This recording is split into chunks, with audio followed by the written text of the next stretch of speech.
மீனாட்சி சுந்தரம் புத்தம் புதிய நெடுந்தொடர் நமது கலைஞர் தொலைக்காட்சியில் காண தவறாதீர்கள். பாட்டி, உங்களுக்கு ஒன்னும் ஆகாது. நீங்க 100 வருஷம் எங்க கூடவே தான் இருக்க போறீங்க. இல்ல 100 இல்ல, அதுக்கும் மேல. ஆசையும் நம்பிக்கையும் வேற வேற இல்லையா பவி? ஏன் பாட்டி இப்படி பேசுறீங்க? உங்களுக்கு ஒன்றும் இல்லை. You are completely all right. எப்பவும் ஃபியூச்சரை பத்தி யோசிக்கிறதுனால டிப்ரெஷன் தான் ஆகும். அதுக்கு தான் என்ன மாதிரி லிவ் இன் த மொமெண்ட்டை வாழ்ந்துட்டு போயிடணும். கமான் பாட்டி, நீங்க தான் எங்க கல்யாணத்தையும் நடத்தி வைக்க போறீங்க, அப்புறம் என்ன?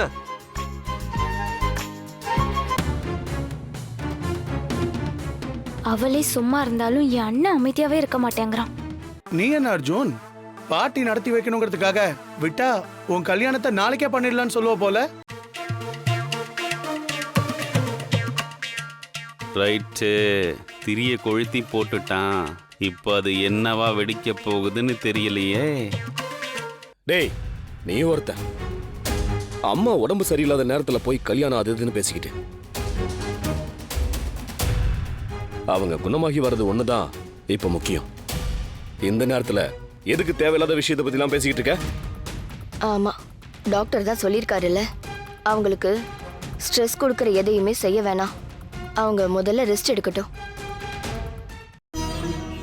இவங்க பேசுறத பார்த்தா பவியும் அர்ஜுனும் கல்யாணம் பண்ணிக்கிறதுல விருப்பமே இல்லாத மாதிரி தெரியுது. அப்படின்னா இவங்க இப்போதைக்கு சரின்னு சொன்னது அவங்க காதலுக்கு தான், கல்யாணத்துக்கு இல்ல.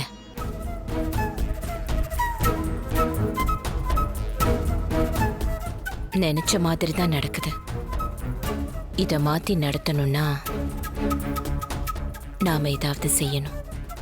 மா, நீங்க வாங்கம்மா, முதல்ல ரூம்ல படுங்க. இப்போ உங்களுக்கு ரெஸ்ட் தான் ரொம்ப முக்கியம்.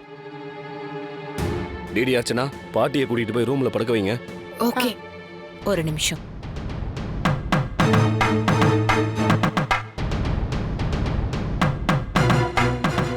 நம்ம உடனே கோயிலுக்கு போயிட்டு வந்துடலாம்.